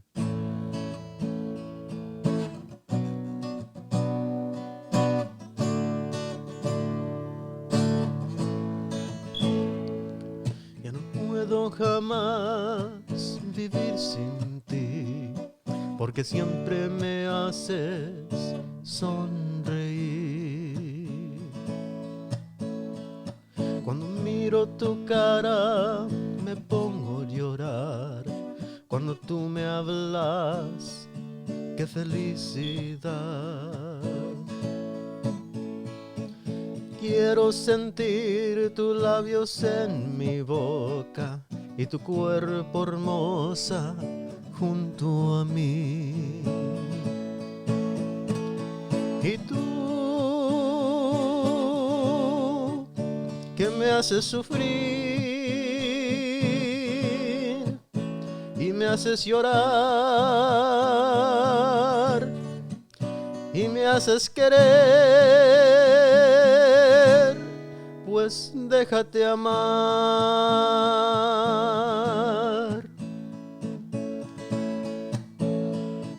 Siento en mi vida un tremor, soy tu juguete de pasión.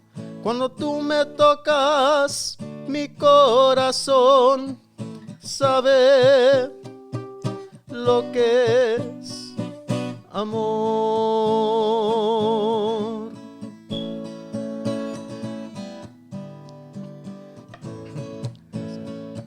Yo sé que soy joven, no tengo mucho honor, pero siento que tú me haces mejor. Cuando yo te miré por primera vez, pensé que era un sueño y que bella es. Sé que no te merezco, pero escúchame, te puedo amar y mucho más. Y tú, que me haces sufrir y me haces llorar y me haces querer, pues déjate amar.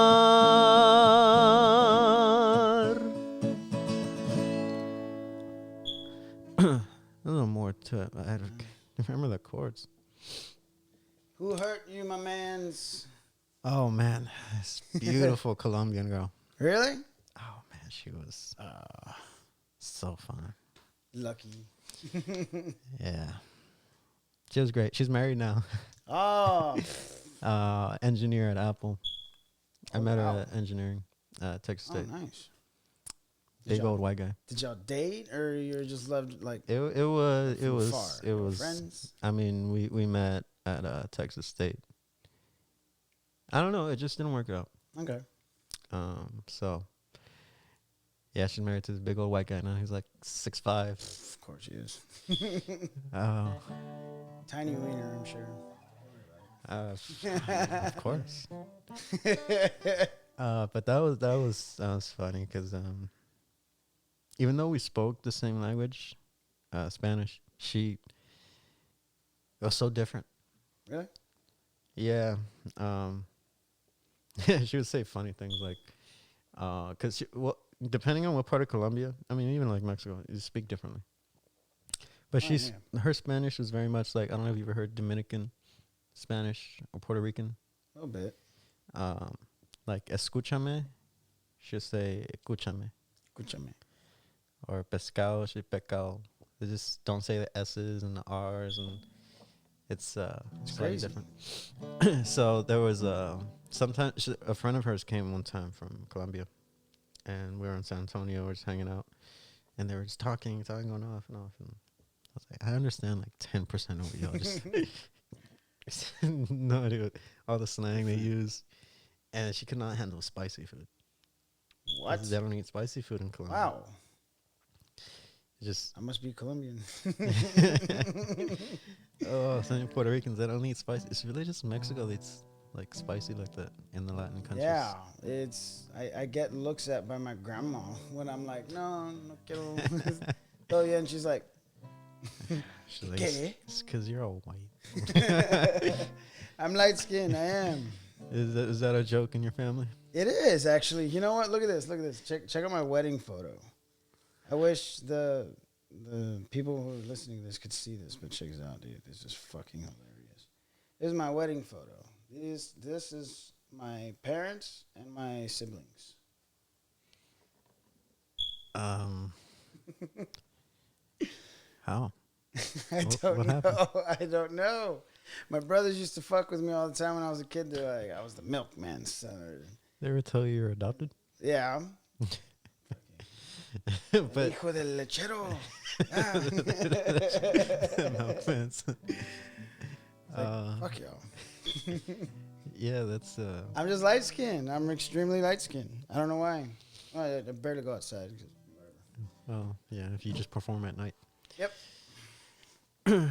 But yeah, I couldn't do a lot of what I wanted to do in the competition. So.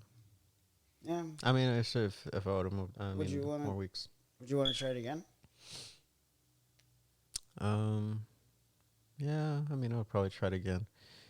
It was really tough this time because of, I mean, I was right in the middle of the semester. Ooh, So it stuff was to do. like, I don't know if you ever saw, but sometimes there'll be a Rockwell on the table. I have my laptop. I was doing homework.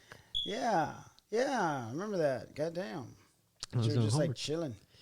Now I had assignments that had to be turned in. And I was like, damn, I'm so tired. I didn't have time to practice. And you see the rest of us over there fucking Everybody was all woo, chilling, and I was like, we're gonna go out woo. tonight, 80s, and I'm like, yo, I gotta go to Yeah. school Oh, tomorrow. I remember that. Yeah. Damn. So I wasn't able to enjoy it as much. So I mean, I don't know. Maybe hopefully it'll happen like Let's do it in a again. time. You I, do it I'm again? I'm probably gonna do it again. Might as well Yeah. actually see it through this time. Yeah. Yeah, if my Hopefully I wife gets surgery again, I'd be like, I'm sorry. can. I was there for one of them. You were fine. You made it through. Yeah. Let's do it again. Yeah. Fuck yeah, I'm in. I'm more than likely gonna do it again. Yeah. I assume there'll be some people that would do it again. That's what I talked to. I think I was talking to Jake. I was like, Jake, telling him he would do it again. He's like, I don't know, but he said he would want to go back, but work the sound Okay. because he wants to get really into like production, like studio engineering type stuff. Okay. Yeah. Because that was, man, one thing. I know it wasn't really Lalo's fault, A but little weird. it would just cut off. Yeah, that's actually why I would do the songs myself. Yeah, that's what I did when it was Rock Night. I did Chasing Cars. I did it just the guitar because the track, it's just the same two notes for like, yeah, for I don't know however many measures. Yeah. And then if you just, I'll lose count because Right. I was like, wait, shit. how many was that? Which one?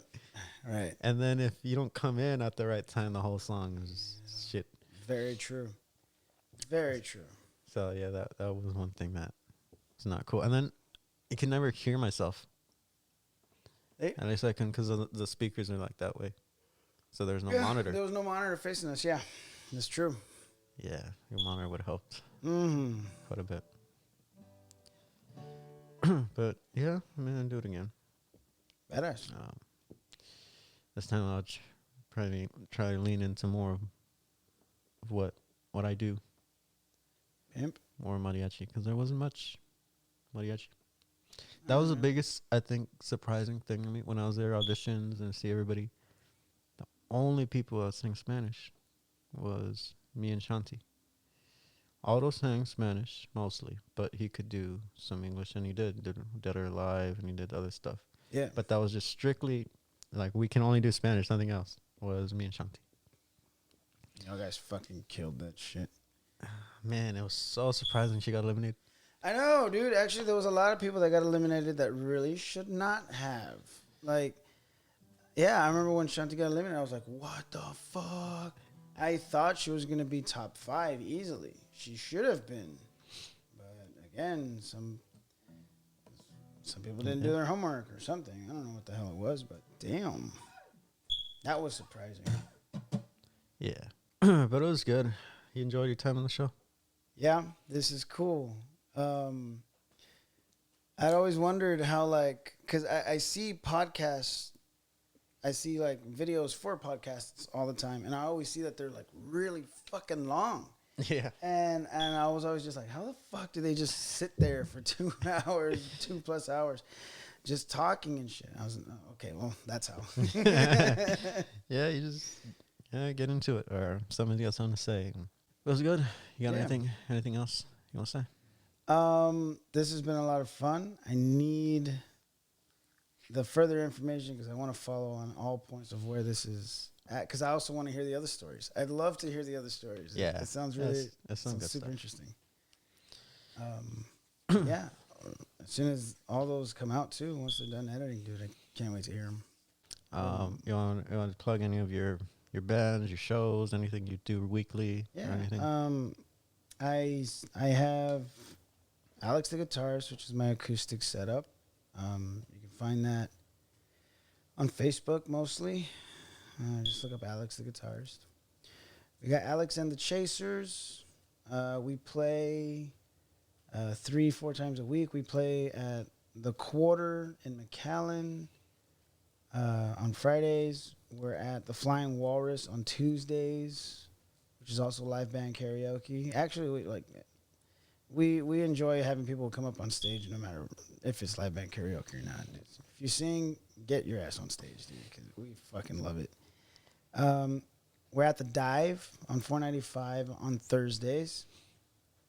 And Saturdays, Paper Street is at the Flying Walrus downtown. And that shit goes hard. That shit's fun. Yeah, just those spots where we're at right now. And looking for other venues too. Is this what you're gonna be doing for a while? This is what you see yourself doing? Yeah, I'm gonna do this as long as I can. I don't know how long I'm gonna be doing it. Just like how I don't know how long I was gonna be in RGV's Got Talent. I'm just gonna do it until I can't anymore. And once that happens, I'll put my scrubs back on and just say it was a pretty fucking fun ride. By then you gotta have full sleeves though. Right? And now I gotta hide this. I imagine you're an IV to somebody and they just see that, they're like, oh what are you putting in me? But yeah, I gotta go out and catch one of your shows sometime. All right. I've been wanting to invite the crew, but I feel weird. I feel weird promoting myself like that. I don't know why. Even though like the cats do, everybody's like they got shows. They're like, hey, come on through. I'm always playing my shows too, so I can't go. Yeah. Yeah, dude, come through. All right. This has been RGV Got Talent series and Los Mariachi Sagas. We had Alex, the guitarist. It was a good show. Thank you. So thank you for being on the show. Thanks for having me. It's a good time. And we'll see y'all later. I'm going to play this. Later. Mariachi Saga. Los Mariachi Saga.